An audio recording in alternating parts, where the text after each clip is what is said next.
I thank you. Thank you very much. Governor Rovag, members of the State College Board, Chancellor Reed, Father Ilias, Mr. Dolly, Mr. Klophocky, Mr. Nunn, Dr. Henry, Dr. Roy, Dean Sinkic,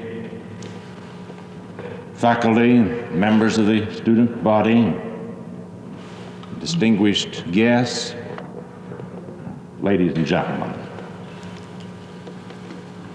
In our institutions of higher learning, we are these days actively engaged in subjecting ourselves and our work and our curricular and basic educational objectives to rigorous self-scrutiny. As Emerson put it, we are finding ourselves sensitive to 1,000 influences, instructed by the past and invited by the future. We are in the midst of an educational revolution. It is as great as the one of World War I days, when we saw the emergence of compulsory school laws and the extension of secondary education as a national phenomenon. The current revolution involves higher education. This revolution is changing higher education from the privilege of the few to the opportunity of the many who can profit from its offerings. It has traversed the spectrum from the desirability of this change to its practical necessity in the national welfare. Now, this revolution is not induced by higher education as a vested interest. It results from the necessity of maintaining a strong national defense posture, from the fantastic development of scientific and technological advances, the demands of a complex social and an economic way of life, the demands of business and industry to keep pace in productivity and in development, the challenges of responsibility of world leadership, and finally, from the yearning of increased millions for happiness and self-sufficiency in a society of drastic change. It is a revolution which all of us have fashioned. Each of us is the architect of some facet of its nature. We cannot disown it. We must accept and deal with it. We are responsible for its ultimate nature and direction. So much has been written about the nature of the new age in which we live, its complications, its challenges, its ramifications, its implications, and its ever-changing pattern. All of us recognize the tremendous gaps between various areas of our society, and we all decry the fact that our social processes have not kept pace with our scientific inventions and discoveries. We abhor the situations which concentrate on the destruction of man and the lethargy that's displayed when man must grapple with the problems of improving human relations. We are stressed too as we view some of the leaders of our society that are choked with egocentric emphases when they ought to concern themselves with larger social goals and directions. We are amazed with the increasing knowledge that children and youth seem to display as they talk with great intelligence about nuclear physics, space travel, and war of the future. We sometimes find it difficult even to describe the nature of our modern society, for even in the description, we recognize that the constant factor is that of change.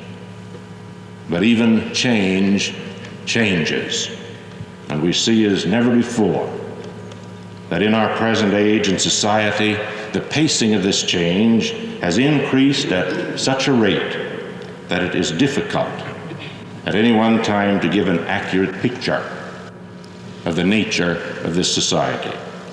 Now, what makes this a new age?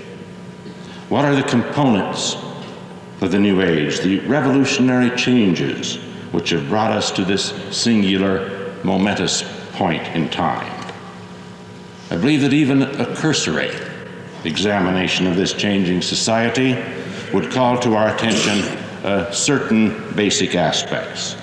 First is the urbanization of the American population. This is an age of cities. A generation ago it was not. From the birth of our great nation to the beginning of the 20th century, America was primarily a rural society, but as we look at 1966 and we look at its population, we note with, I believe, amazing surprise that the fact that nearly 2/3 of the nation's population now lives in or around 140 metropolitan areas. Over 135 million people now live in these urban areas. And in 50 years, this number will increase almost 2.5 times. In the next 14 years, by about 1980, 30 million people will be added to our cities. I think the President of the United States was not exaggerating when he said that in the next 40 years, we must rebuild the entire urban United States. So this is a new challenge, a new responsibility, and a great opportunity for all of us. A second aspect is scientific and technological advancement. Certainly no discussion of a modern society would be complete without some attention to the tremendous expansion of scientific knowledge and the advancement of technology. Many adults in this audience, like myself, remember their college days when they were taught that it was improbable that the atom would be split. But we have witnessed not only the horror of atomic fission, but we have recognized the still greater potentials which have yet to be discovered. And so great has been this advancement in the field of science that everyone, everywhere, man and nature, demonstrate the power of this great force. New knowledge is daily being developed, and so rapid is the growth that books are obsolete before they are published. The impact of automation on our society has been profound, not only in a material sense, but in other fundamental ways as well. I think it has raised troublesome questions about the place of man, about our traditional concepts of work, about individual human prerogatives and individual human needs versus economy and efficiency in the conduct of business or government or even education. I think we are at the stage in the technological revolution when we are asking, who is master, man or machine? And as we have enlarged the scope and the power of machines, we have increased our own responsibility to control them, to confine their use to meeting truly human needs. Thirdly, I want to mention our changing national and international relations. All of us are aware of the near culmination of a much more lengthy worldwide revolution in political philosophy.